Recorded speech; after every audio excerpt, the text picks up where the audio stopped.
next speaker was kind enough to switch with Chris Anderson, who had a big VC meeting today, so he had to switch out. And that's another reason his guys aren't here. They had a display going with their product line and then also a simulator that you could fly. We actually were going to try and do a deal where we were going to have a deal where you could become a drone pilot yourself and fly one of their aircraft. But I wanted it to be netted or the aircraft to be tethered, because if there was any kind of mishap when that transpired, I'd probably never live that down. What do you think, Ted?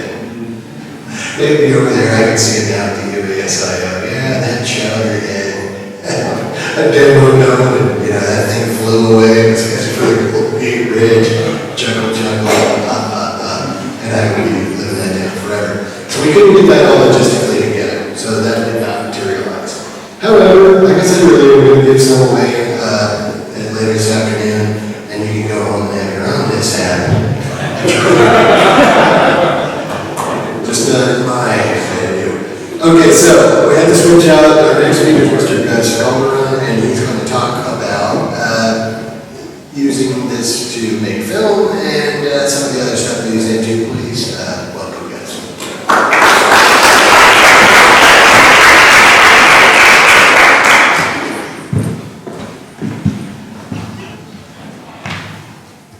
Hello, my name is Gus Calderon, and I am the owner of sUAS, which is a small startup company based in California. And we've been designing and building multi-rotor airframes and camera gimbals. Primarily, we build them for air photography, aerial cinematography, but there are other applications as well, as you all know, ISR, scientific sensors, etc. So I have a background in aviation. I have an FAA licensed commercial pilot, and originally I just did it for fun, and then I realized I wanted to do it professionally. I really didn't want to fly for an airline particularly, so I had the idea of starting an air charter company, which basically involved going down to the local FISDO in San Diego, talking with the FAA, and submitting a tremendous amount of paperwork in order to become certified to carry passengers. It was a great experience. It really was. I learned a lot working with the FAA. They inspected my aircraft, logbooks, I had to go on extra flight checks, but really at the end of the day, said I really learned a lot, especially about the regulations. But unfortunately, after 9/11, the entire business changed a lot. Insurance costs escalated, and as we all know, fuel costs escalated. So I kind of changed my business model and followed another passion of mine, which is photography. So basically I started doing aerial photography about 10 years ago, and had quite a few clients actually, and it was a great experience as well. I've done work for some prominent realtors, some big companies, Sotheby's, etc. And I really enjoyed doing it, and actually I'm still currently an aerial photographer. The problem is that business has really declined because of the cost of operating full-scale manned aircraft. So since I just happened to have grown up building and flying model airplanes, I began to think, why can't I just put this was back in 2005 or 6? Why can't I just put a camera on board one of my model airplanes? Well, first, I have to make it a little bit bigger, and so that's what I did. This one had about 6-foot spans from one of the earlier models in 06. And I started flying around, and it was a great experience. I learned some of the limitations, some of the challenges that I was going to encounter with taking aerial photos from small remote control model aircraft. What I started to realize, though, was there are a lot of advantages. One of the main problems with doing aerial photography in full-scale aircraft is that atmospheric visibility becomes a real problem. Especially over populated areas, we have to fly at least 1,000 feet over buildings. When it's hazy, we're in Southern California, this becomes a real problem. But with smaller aircraft, unmanned systems, this is a shot, for example. See how clear and crisp that is. We can get down much lower, and we don't have to worry about the atmospheric visibility. The next question was, what about motion pictures? Sure, anybody can take a still image from a multi-rotor or fixed-wing aircraft, but truly, how viable are they for high-definition videos? So I started to explore this along with many other people, and what I realized is that a lot of the equipment, a lot of the hardware out there was not up to my standards. So I started looking along with a couple of naval engineers that I know. We started looking at the quadcopters and the multi-rotor. Started wondering, are there any ways that we can improve these systems? Can we make them more reliable? Is there room for improvement? And the answer was yes, definitely. So we basically designed our own craft from scratch. One of the concerns I had was wiring, structural stability. So I took a new approach. This is one of my early prototypes. The center section, I had 3D printed, which is one piece. And it was done with a method called FDM, fusion deposition modeling. So it's actually honeycomb on the inside. It's very light, and it's incredibly strong. Most quadcopters you see have either plastic bones or aluminum. Some have small carbon fiber booms. We thought, let's beef those up. So we use 1-inch carbon fiber booms, and these are actually 2 feet in length. This is the underside of the center section. So you can see the booms can be easily removed for transportation if necessary. So it leaves a very, very solid and rigid structure. The other thing we started to look at and realize too is, you're flying these multi-copters, they have exposed propellers. So we started looking at some that had shrouds on them, and we also looked at electric duct fan propulsion to, basically improve the safety of these two and look at these factors. This is a great experiment. We made a number of copters with EDFs, or electric duct fans. They're not very efficient, but they're incredibly stable. They use actually an in-runner motor, which turns at very high RPMs, and actually becomes like a gyroscope when it's spun up. So very, very stable. Platform, here's an example, another one. This has got a carbon fiber shroud around for safety. Then we started looking at the camera gimbals that were out there. And a couple of years ago, most people were using servos to stabilize the camera, which did not work very well, off-the-shelf RC servos. And we played around with that ourselves. We looked at other types of, we looked at linear actuators, stepper motors, tried a bunch of different stuff. Made some other designs. We realized vibration was an issue too. So we started looking at different ways to isolate some of the vibration from the camera. And finally, there was a breakthrough, actually literally just a couple months ago. We're really, really pleased that people who follow this market understand, but there's a new way to drive gimbals, and it actually works very well. And they're basically using brushless motors, the same motors that are used for propulsion on the craft, but they're rewound. So basically, they pull all the wire off, they start from scratch, and they use a very, very fine copper winding to increase the resistance, and that slows the motion of the motor down. Now, most people are using these brushless motors in a direct drive application. We tried that, it sort of works, but we found if you use a reduction drive, it works incredibly well. And it increases the torque, it increases the precision, and now there are some boards that have come out to stabilize this that work very, very well. This is one of my prototypes. We've also experimented with different types, not just building a quadcopter, but we're really interested, we find a lot of stability with the coaxial design. So this is what's called a Y6, and at the end of each boom, there's a motor above and below, and they're rotating in opposite directions to cancel out the torque. Really increases the stability. I mean, this platform is incredibly stable. We've experimented with a lot of different flight controllers as well. Pretty much everything that's out there that we can afford, any flight controllers under $2,000, we've tried. And honestly, the most stable one, the most reliable one we found was the DJI NASA. And it's only $400 or some, very reasonably priced. And we've been flying it for about a year without any incidents. And here's a photo. This gimbal right here is supporting this camera that's filming right now. The Sony camera is a little bit over a pound, and it has 2 brushless motors on there, and a board that is dedicated to stabilizing the camera gimbal. And you can see it's a little bit different design than a lot of the other camera gimbals see out there, most people have the underslung camera gimbals that are underneath the copter. We looked at that, we've tried them, we've flown them. First of all, having an expensive camera directly underneath the craft could be a problem if you have a hard landing or have an issue there. So we come off the side there, it's rigidly mounted to the structure, but if you know how to properly balance your propellers, balance your motor casings, use larger props, you can find that you eliminate a lot of that vibration.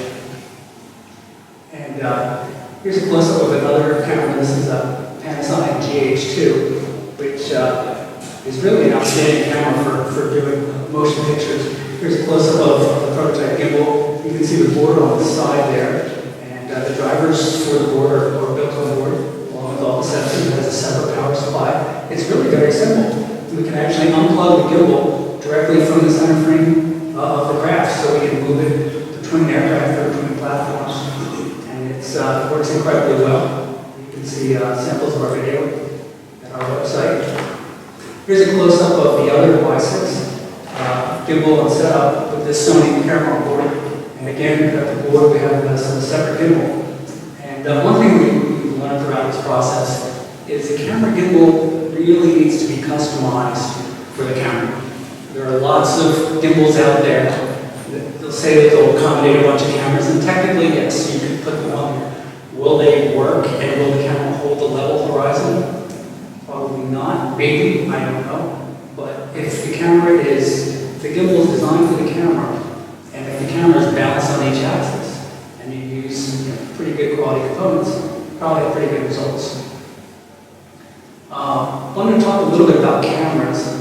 There's a system of lenses out there called Micro Four Thirds, and it's probably one of the most popular line of lenses that's being developed right now because of its size and weight. These lenses are very, very small and really ideal for aerial photography and aerial cinematography because of their lightweight. They have many benefits, for example, and they're starting to be used in a lot of TV shows and a lot of other uses because of their lightweight. And here's an example from DP Review. These guys really are experts on digital cameras. This is an example of a camera you guys probably have not seen. The movie industry, they are interested in small cameras too, not so much for aerial photography or cinematography, but they use them for point of view. POV cameras, as they say. This is made by, the sensor was made by Silicon Images, and the company that I know is a rental house up in Los Angeles. They designed the body of this camera basically to be strapped onto an actor, and when he runs around taking film, this was a number of years ago. But it just goes to show that Hollywood, they've been interested because they wanted smaller cameras for a while that produce very, very high resolution images. This one has an output to, see, it generates a lot of data, that's the only thing. These guys really want uncompressed images, so these sensors are very, very large, and they send data to basically to an output, and they collect that centrally. This same rental house basically took the inside of the sensor from a GoPro and made a body for it which is rigid enough to mount Super 16 lenses. Really, really neat what these guys are doing. This is able to produce very, very outstanding cinema quality images. So this is kind of where the future is heading. This, I don't know if any of you guys heard of NAB, the NAB show, National Association of Broadcasting, but this camera was just announced recently, and it's made by a company in Australia called Blackmagic Cinema. And this camera in particular has the capability of recording in 4K, which is like ultra high definition basically. And what's neat about it is it only weighs about 2.5 pounds. That is huge because this is going to compete basically with the Red, Epic, and the Scarlett and other cameras that shoot in 4K, which weigh 2 and 3 times as much. So we're starting to see high definition, cinema quality cameras really be reduced in size and weight. Just some information about how well some of these cameras are performing by Blackmagic camera. They came up with a new model called the Pocket Cinema camera, which shoots basically an uncompressed data format, and also an Apple ProRes 4G2. And here's a shot of the camera. This is literally to be released any day. I've been checking the site, everybody's waiting for this camera to come out. This camera without the lens weighs 12 ounces, yet it records basically in RAW. This is basically a game changer, and it's designed to hold the Micro Four Thirds lenses, so you can put an array of different lenses on there that don't really weigh very much. So that's on my shopping list, and I really think the industry is headed in that direction. So I know a lot of other competitors, a lot of other developers and companies are building these huge multi-rotor systems for these massive cameras, but I'm looking more toward the future, and I really think that in the next, particularly the next year, cameras like this are going to be widely available. They're only going to weigh about a pound, and I think it's going to be safer, honestly, in general. Obviously, the lower your payload weight, the greater your flight endurance, and the safer it is in general. Anyway, future of aerial cinematography, I really think it's going to be cameras like the pocket cinema camera with its wide dynamic range, high resolution, and that's about it. Thank you very much.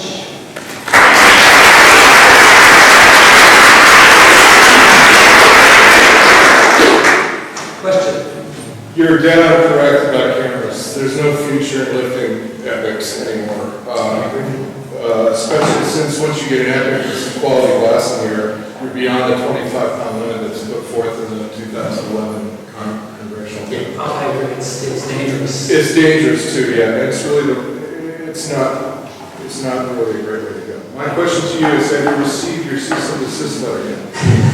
No, I only design and build platforms. I don't go up. I honestly turned down offers from Paramount Studios to do filming for them.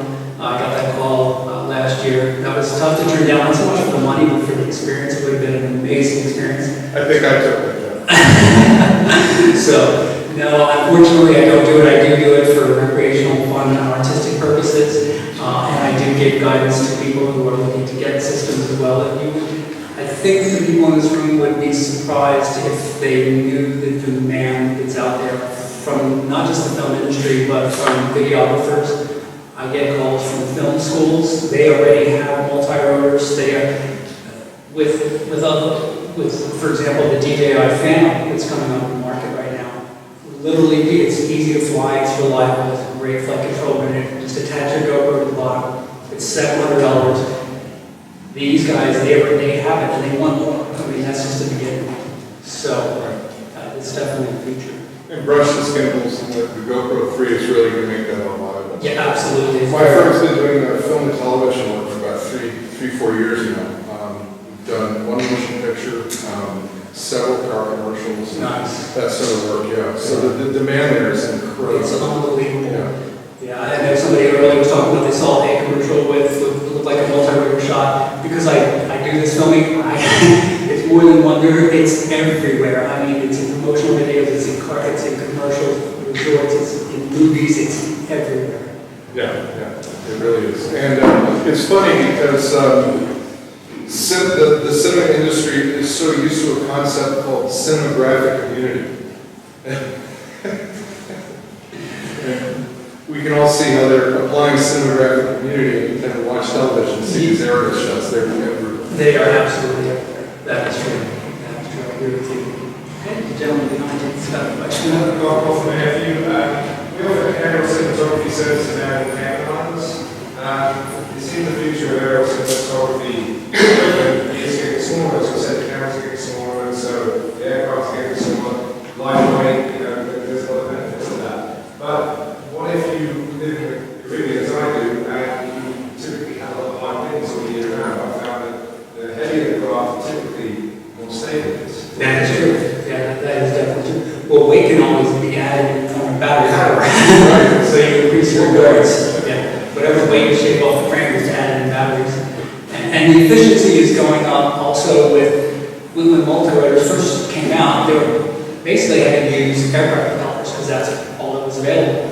That airfoil design is not optimized for static thrust. So that's changing right now, and we're starting to see commercially available propellers, which increase efficiency by 20, we test this stuff, 10 to 20% right off the bat. Also, electric motors are being optimized, their design is being changed. I'm starting to run these too. I'm running motors at a lower kVA and a higher voltage to increase efficiency. There's a lot of room for improvement. Anybody else? Have you considered taking your most mature platform and trying to get an experimental cert?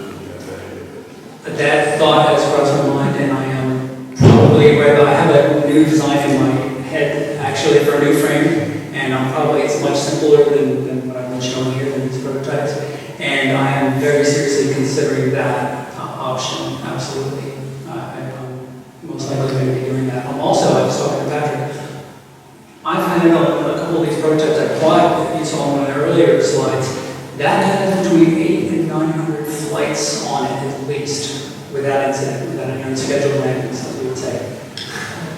I don't know about other people, but that's for a platform. I don't know, is that good? Yeah, that's really good. Yeah, that's what I thought. So what I'm going to start doing is collecting with inline, flight data log. I'm going to start not just writing it in a notebook, but actually taking the data, taking the voltage and the axle, and because I can import it and start putting the log in a database.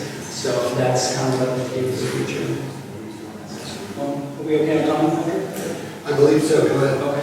Yeah, just kind of a comment to that, Ted, and I guess a suggestion. Those of us like myself, I fly the microcopter platform, which does data logging, and so every single flight I've ever made with Sinistar has been logged. And I've saved all the logs and I keep them backed up and I look at them all the time. And I've got probably 240 to 250 flights on that platform, all of which are logged with 1 second precision. So 1 second it logs motor temperatures, RPM, altitude, GPS location, and so on. And I'm wondering, who is it, when you say that you want to collect data, who is it that would be interested in that data?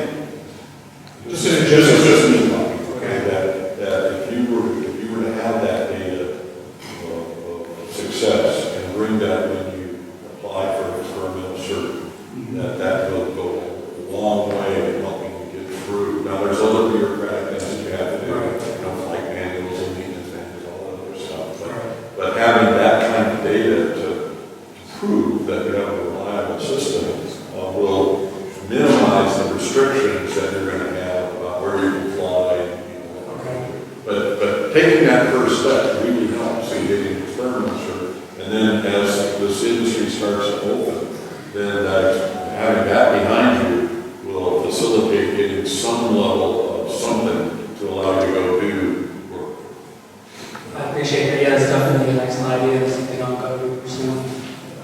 Follow-up, have you had any demand or any success in doing high-definition downlinks? No, but I do know that I have seen some systems that are coming on the market right now. I haven't used them myself, but I have seen them, so they're out there. They're definitely out there. There's vendors in the room They that have it. Yeah. In the back there. Oh, you can hear that? Talk to him. All right, talk to Dan. All right. Any other questions? Oh, one more. What other missing pieces do you want as a photographer? What are the missing pieces do I want? I don't know. Being legally able. Oh yeah, other than being able to operate, within federal aviation guidelines. That's about it. Yeah. No, honestly, I'm very good. Now that I have a functioning camera gimbal, that's pretty much it. I'm comfortable. I have a safe and reliable platform. What I consider to be safe and reliable. So I'm working on increasing endurance and efficiency, and I'm increasing some other avenues. On your Y6, Yes. are you running the same prop top and bottom, or are you running? I am, actually. Are you? I am. And we've done tests with many different scenarios. Unfortunately, we're limited with the number of props that are pusher and tractor Available, yeah. available. And I'm only seeing just a few watts difference in overall power between 1 and 2. So what kind of efficiencies do you think you're getting with that, we'll call it coax configuration? Are you, I read you can lose 30% flying an X versus a If Y. you look at everything you read on the the internet. Well, it also, that's the least, in cinematography, that's the least important metric is efficiency. The last thing somebody's going to consider on set is how efficient your rig is. Exactly. Shots are measured in seconds. You get up, you film it, you get down. If nobody cares about efficiency in the movie business, nobody. The advantage of the coax is the tracking, its ability to gear into the air. The fact that it has static columns and thrust columns that are interlocked. That's the reason it's so stable. Exactly right, yeah, the stability is incredible. I mean, I go, we live along the coast of San Diego, sometimes the wind picks up 25, 30 miles an hour in the winter, I go out to fly. And it's just amazing what the Y6 can do. I encourage anybody in this room that has questions about propeller topography to do simple drop tests using cardboard or balsa or some other material like foam core, where you cut out your thrust pattern and then just drop it in static air off a ladder. What you'll find is the thrust ring is the least stable way of doing multi-copter. It will rock all the way down the ground like this. When you're looking at X patterns, like the coax that we're talking about, if you leave equal spaced areas of static between your thrust columns, that is the most stable. And anybody can prove this with a razor blade and some cardboard and a lighter. That's true, yeah. And the proof is also in video, the film comes, because I can compare them. So I can compare a quad. Actually, that Y6 was originally built as a hexacopter.